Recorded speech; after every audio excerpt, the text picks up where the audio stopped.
첫 코너는 MBC 프로그램의 장면들을 통해서 다양한 미디어 이슈를 다각적으로 들여다보는 씬과 함께 시간입니다.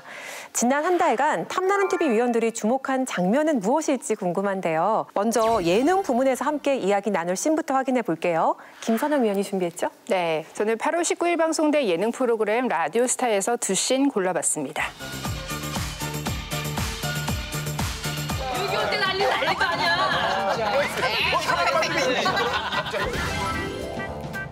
대단히 준비를 많이 했습니다. 삼행시를 준비했다고. 이게 난 너무 웃겼어. 예, 아주 개그맨들도 삼행시는 정말 부담스러워서 못하거든요. 예. 오문이로 준비하신 거예요? 오문이? 오문이로 어쨌든 저희가 어려. 오문이 영화 오문이 문희 선생님과 희. 희준이의 대활약극. 희준이의 대활약극. 이름이 나와요. 저희 최원호 씨. 끝인가요? 아니 그럼 이제 최원호 가야 돼. 최고랴. 원 없이 웃고 온디야. 영. 영화관에서 봐요.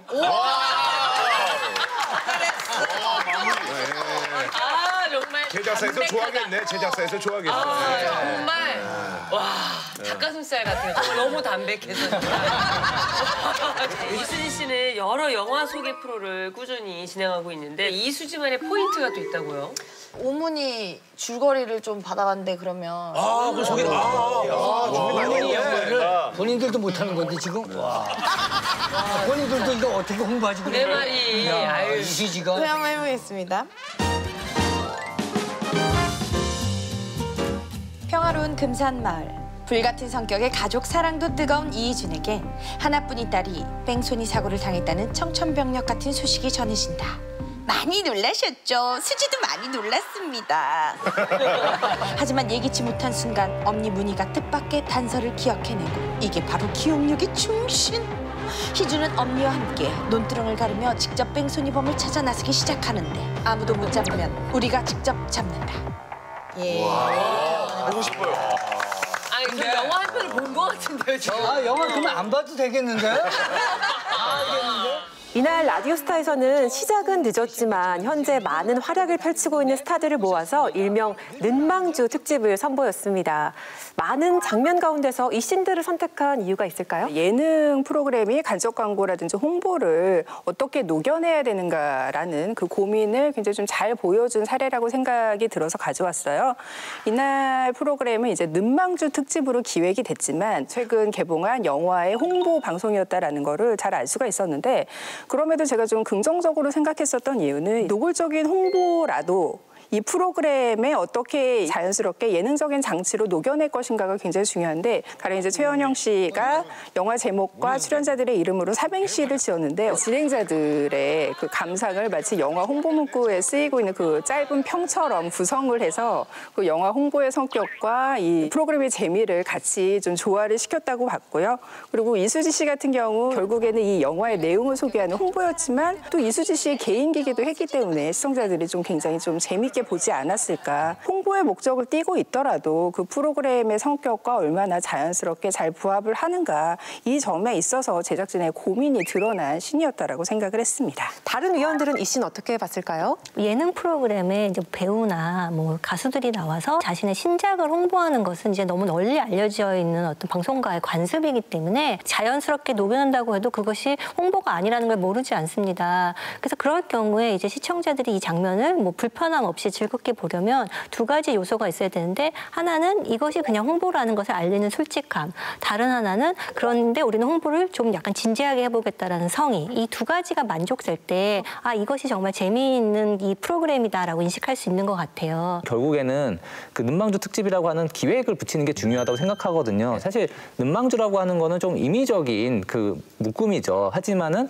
이분들이 이제 그 는망주라고 이제 그 이름을 붙여놨기 때문에 조금 더 노골적으로 자기 PR을 해도 괜찮은 부분이 생기는 것 같아요. 이 자연스러움이라고 하는 게 그러니까 드라마 내에서의 홍보와 예능에서의 홍보가 좀 층위가 다른 것 같아요. 그러니까 드라마에서 우리가 이제 소위 PPL이라고 하는 홍보가 이제 자연스럽게 됐다고 할 때는 정말 그 드라마 안에서 우리가 정말 미처 인식하지 못하게 괜찮아 자연스러웠어 넘어가는 것이 이제 자연스러운 홍보다라고 한다면은 예능에서는 어느 순간부터 이것은 사실 홍보가 맞습니다라는 걸 전제하고 대신에 이 홍보 자체를 저희가 좀 재밌게 만들어 볼게요. 그러니까 보시는 분들도 좀 불편하지 않게 재밌게 만들어 드리겠습니다라는 걸 전제하고서 하는 것이 예능 홍보의 좀 자연스러움인 것 같습니다. 시청자 입장에서 가장 좀 화가 나는 거는 노골적인 간접 광고나 홍보가 아니라 누가 봐도 홍보인데 아닌 척하는 게 더 화가 나게 하는 거죠. 그래서 적극적으로 이게 홍보다라는 걸 얘기를 하고 차라리 부족한 부분을 예능적인 요소로 보완할 수 있다면 오히려 좀 좋은 프로그램 기획이 될 것 같고 결과적으로는 솔직하고 있는 그대로 보여주는 게 정답이 아닌가라는 생각이 듭니다. 그렇다면 이렇게 예능에서 홍보나 간접 광고가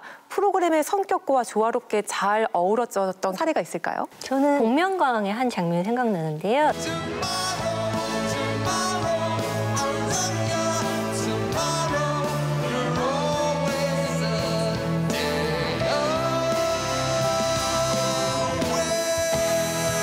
유니콘님은 카메라를 벗고 정체를 공개해주세요. 이분은 바로 영화 데드풀의 주인공 헐리우드 최강의 악동 영웅 배우 라이언 레이놀즈입니다. 데드풀 2 홍보를 위해서 배우 라이언 레이놀즈가 내한을 했을 때 이 정도의 홍보는 괜찮지 않을까라는 생각이 드는 그런 장면이었습니다. 시청자분들께 인사를 좀 드리시죠. Hello, everybody. I'm so sorry about that song. 노래할 때 막 떨리진 않았습니까? 어떻습니까? Yes, absolutely. I'm wearing an adult diaper.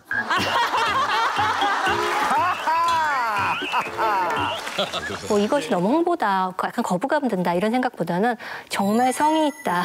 여기 나와서 정말 먼 한국까지 와가지고 노래를 하는구나 이런 생각을 했을 때는 이 정도면 좀 영화 한번 볼만하다라는 느낌이 있었어요. 그때 라이언 레이놀즈가 그냥 가왕이 돼서 1주, 2주 한국에 머물러 있었으면 성의를 보였을 수 있을 것 같은데 한 4주 가왕을 했으면 괜찮았겠죠. 선만 관계 동안했겠죠.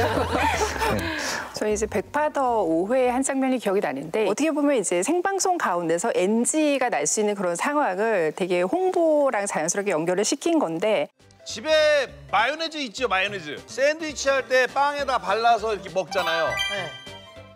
이거를 발라서 구워볼게요. 제 입맛에는 안 맞아요. 자, 그래서 준비했습니다. 잠깐만 이거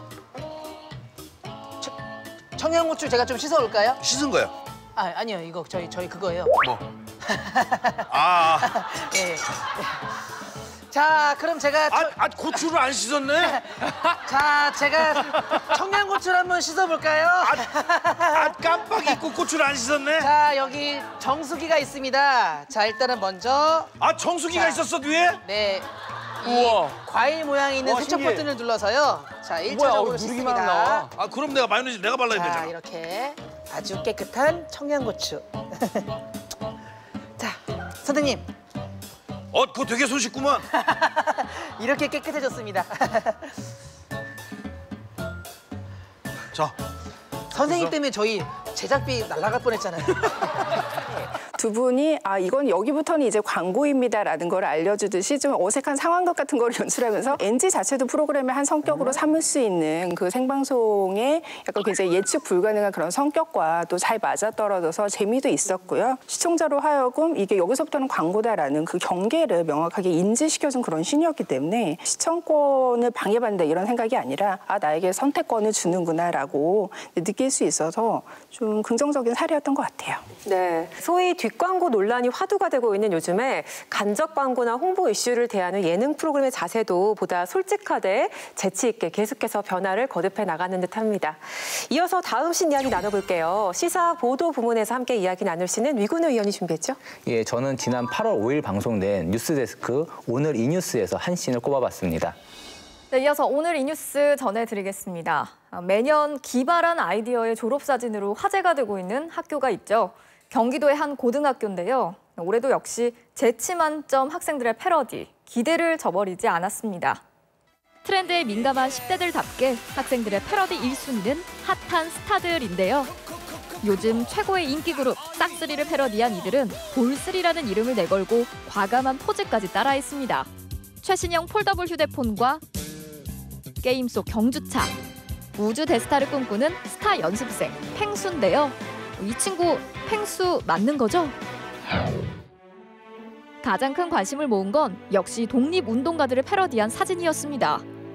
백범 김구 선생을 비롯해 안중근 의사, 주기철 목사 등 독립운동가들이 한자리에 모였고요. 대형 태극기에 이봉창 의사의 선언문까지 제대로 고증한 섬세함에는 많은 네티즌들이 감탄하기도 했습니다.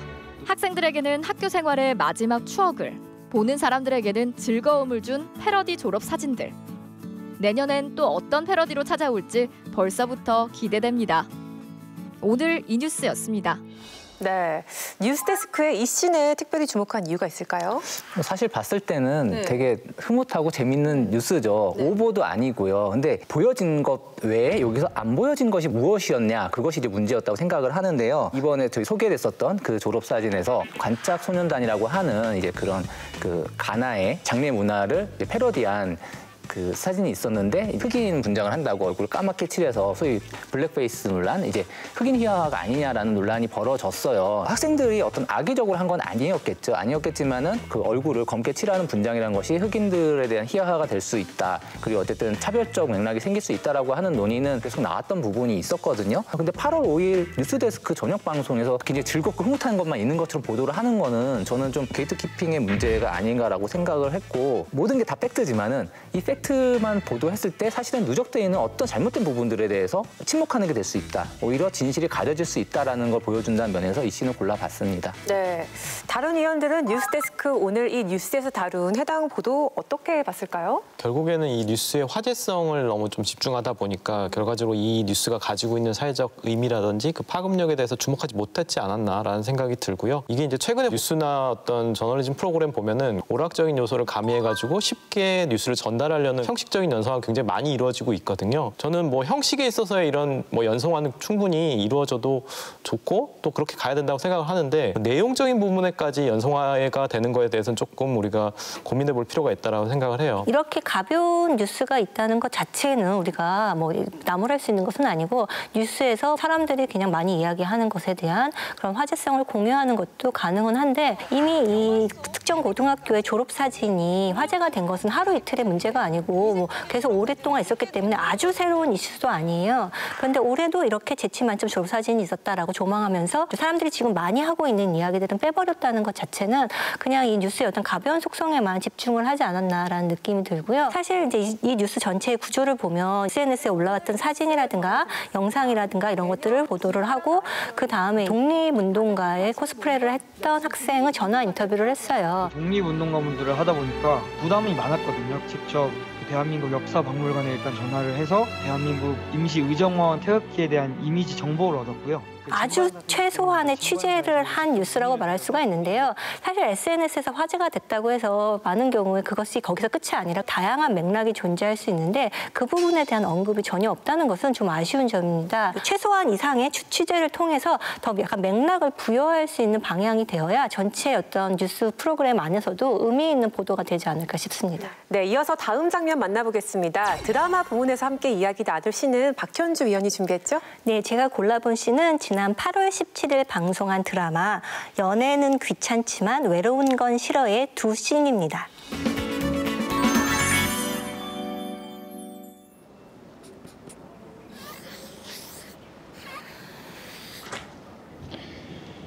사람들은 말 안 해주면 몰라요. 콕 찍어서 말해줘도 못 알아먹는 사람들이 얼마나 많은데. 자, 봐라. 네가 지금 이런 모습이야. 눈앞에 거울을 들이대고 알게 해주는 것.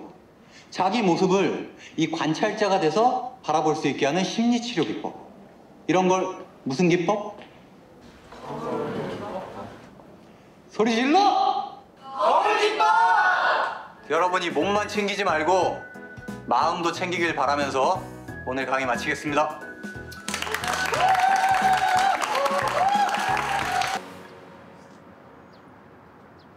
오빠, 우리 이제 그만하자. 미안해. 난 언젠가 오빠가 바뀌겠지 기다렸는데 이제 지쳤어. 우리 이제 진짜 그만하자. 너 아직도 오빠 모르니? 아침부터 참 피곤하게들 산다. 오빠가 알아듣게 얘기했어. 그러게 연애를 왜 해? 안 그래도 빡세. 왜 건드려준 거야? 중내 사내, 중내 사내. 이렇게 말귀를 못 알아들으니까 내가 헷가닥 하는 거 아니야. 내 말 안 들을래? 또 때리려고? 내가 못 때릴 것 같아?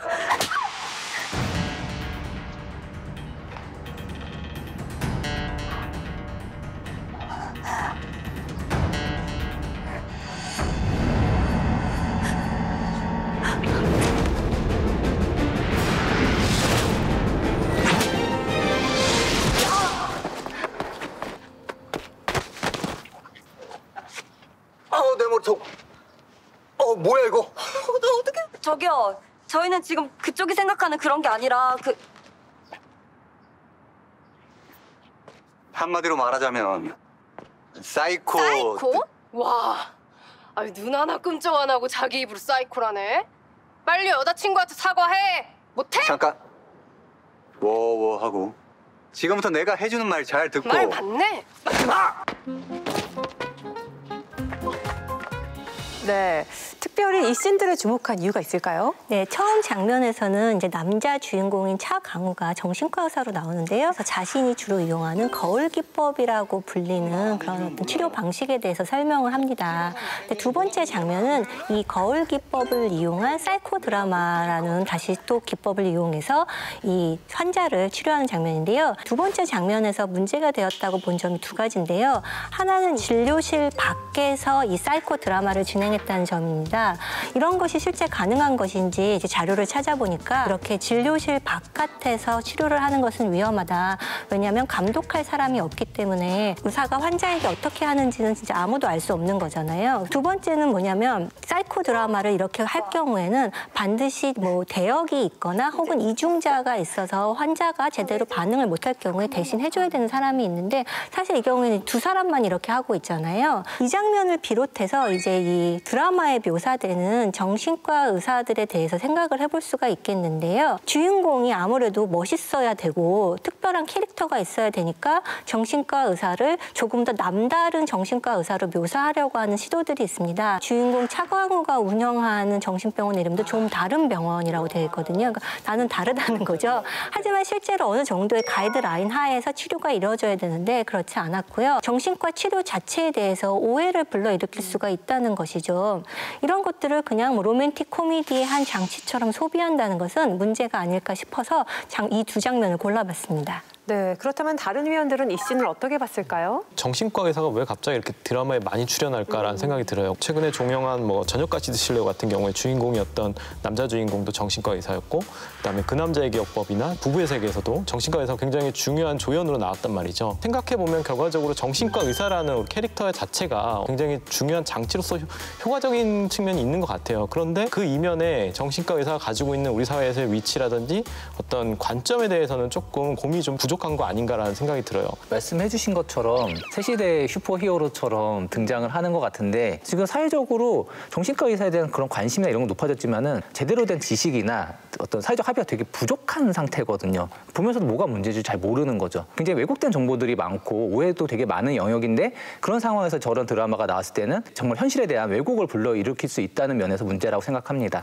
그러니까 이런 식으로 그냥 남자 주인공을 정말 멋있게 그리겠다라는 일념 하에 많은 것들을 고민 없이 그냥 그리고 있구나라는 생각이 들었고 여기에서 남주인공의 매력이 그려질 때 여주인공은 항상 뭔가 이렇게 정의로운 것 같지만 결국에는 갈등을 유발하는 그냥 캐릭터로만 남는 그러한 관습들이 재현이 되고 있어서 그 점에서도 굉장히 좀 위험한 장면이라고 봤습니다.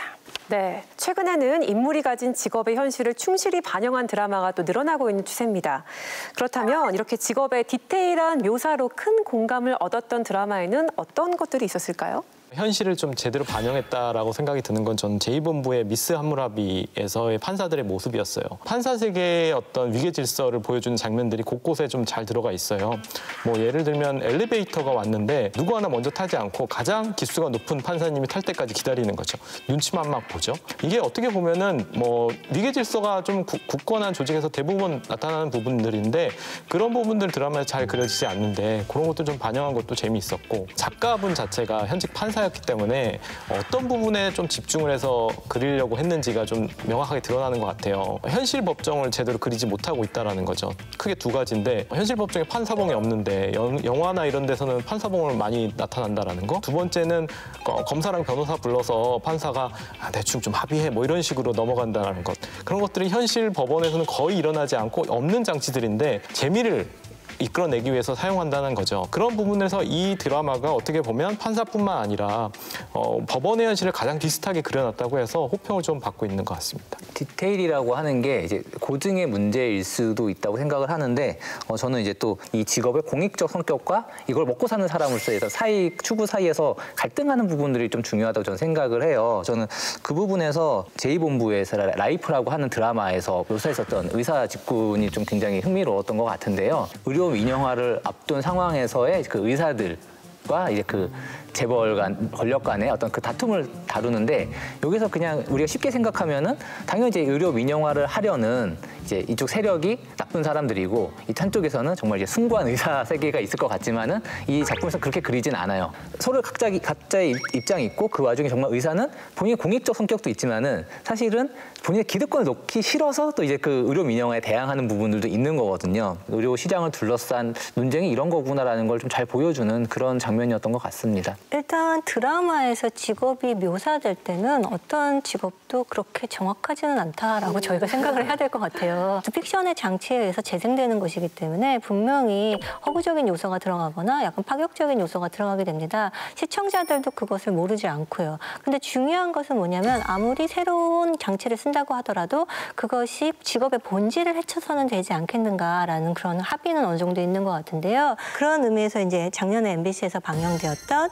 특별 근로감독관 조장풍의 근로감독관이라는 직업 묘사에 대해서 생각해 볼 수 있을 것 같습니다. 약간 뭐 만화라든가 활극적인 그런 이미지로 그려줬고 조장풍도 그런 만화에 나오는 약간 영웅처럼 묘사된 면이 있습니다. 뭐 무술도 잘하고 뭐 굉장히 의욕이 강하고 이런 사람으로 그려지는데 그럼에도 이제 근로감독관이라는 직업을 소개하고 그다음에 이 사람들이 겪고 있는 어떤 생활의 문제점이 무엇인지 1화에서 이렇게 쫙 스쳐 지나가면서 보여주는 장면들이 있었어요. 공무원이 철밥통이란 말은 수정되어야 한다. 공무원은 초고온 압력밥솥이다. 어떤 압력에도 절대 뚜껑이 열리면 안 되는. 대화로 하세요, 대화로!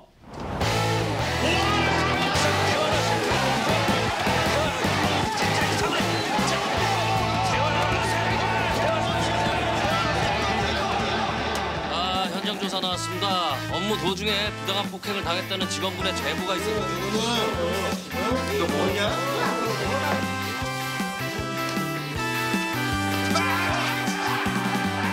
이것을 통해서 우리가 근로감독관이라는 직업에 대해서 인식을 하게 되고 그들이 처한 어떤 문제점에 대해서 같이 한번 생각해보는 계기가 되었다는 면에서 그래도 직업의 세계를 어느 정도 성실하게 묘사하려고 하는 의도가 있었다라는 생각이 듭니다. 네. 이제 마지막 씬 만나보겠습니다. 교양 부문에서 만나볼 씬은 유우현 위원이 준비했죠? 네, 저는 그 8월 18일 방송된 생방송 오늘 저녁에 한 씬 골라봤습니다. 세월의 흐름에 따라 누구에게나 찾아오는 노화 현상. 늘어나는 주름과 탈모에 뼈마디까지 욱신욱신하다면 지금 주목하세요. 노화를 막고 동안으로 거듭나는 비법을 지금 꿀팁 TV에서 공개합니다. 같은 60년대생으로 불과 5살 차이지만 근력부터 피부까지 차이가 많이 나는 두 사람. 그 차이는 어디에서 오는 건지 피부 정밀 검사를 통해 알아보기로 했습니다. 그 결과 김수희 씨의 피부 나이는 자신의 나이보다 6살이 많게, 박현주 씨의 피부 나이는 무려 11살이 적게 나왔는데요. 피부 나이는 결국 진피층의 콜라겐의 양에 따라서 결정이 됩니다.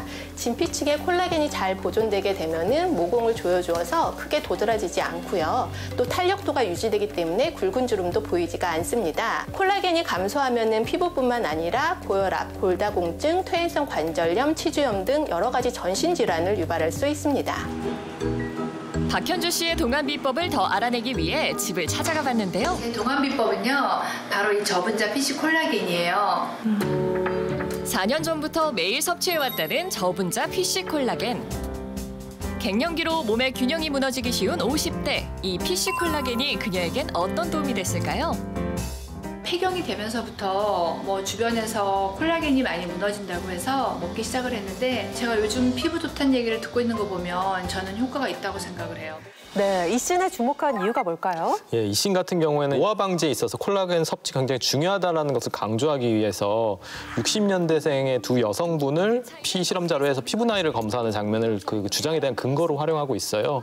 근데 그 내용을 조금 근거를 찾아보면 과학적 합리성이 좀 떨어지는 측면이 있어요. 일단은 이 두 여성의 피부 나이 차이만을 보여주지 실질적으로 피부 속에 콜라겐이 어느 정도 차이가 있는지를 보여주지 않아서 방송 씬에서 얘기하는 어떤 주장에 대한 합리성이 좀 떨어지고요. 그다음에 여성의 피부 나이에 영향을 미치는 요소가 과연 이제 콜라겐 하나로 얘기할 수 있는 것인가? 그러니까 건강 정보를 다룰 때 이것이 이제 굉장히 좀 어려운 것이기도 하고 위험한 것인데 하나로 이제 일반화하는 거죠. 전반적으로 이런 교양 프로그램에서 대부분 다 이렇게 그리는 것 같아요. 일단은 굉장히 이제 위기를 증폭시키는 불안 요소를 만드는 스토리텔링을 하죠. 그리고 나서 여기에 대한 해결책은 어떤 특정 영양소라든지 아니면 뭐 식품 섭취를 해서 만병통치약으로 해결할 수 있다라는 것을 보여주는 게 정형화된 스토리텔링이라고 하는데 최소한 그런 서포트를 하려면 그 주장에 대한 근거라도 좀 합리적으로 내세워서 신뢰할 수 있게 해야 되는데 그런 부분에 대해서 조금 주장의 설득력이 떨어져서 좀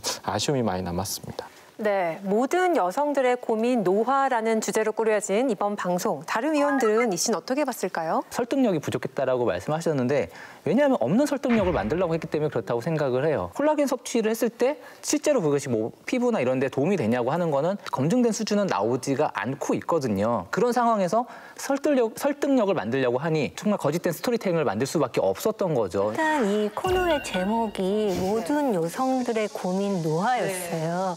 그런데 사실 노화가 그렇게 심각한 건강의 문제라고 한다면은 그게 왜 여성들만의 고민입니까? 물론 이 프로그램의 타겟 시청층이 이제 두 주부라는 것을 감안을 해봤을 때 타겟 시청층에게 이제 호소하기 위해서 이런 헤드를 달았는지는 모르겠지만 이것은 여기서 말하는 노화라는 것이 미용적 관점으로 정의가 되어 있다라는 것을 단적으로 보여주는 제목이었다고 생각을 해요. 그 스토리텔링이 지향하는 목적이 그야말로 이제 다른 데 있기 때문이잖아요. 바로 여기에서는 이제 가장 동안 외모와 주름이 많은 외모를 비교를 했고 그런 관습적인 것들이 결국에는 그 스토리텔링의 극적 효과를 더 두드러지게 해서 과학적인 근거보다는 이 프로그램의 스토리텔링이 결국 지향하고 있는 어떤 목적성을 위해서 그냥 달려가는 그런 면에 있어서 건강 정보에 대한 충실성도 보장하지 못하고 또 주시청층이 여성에 대한 기존의 이렇게 편견만 다시 재확인시켜주는 그런 문제점도 드러낸 그런 방송이었다고 생각을 합니다.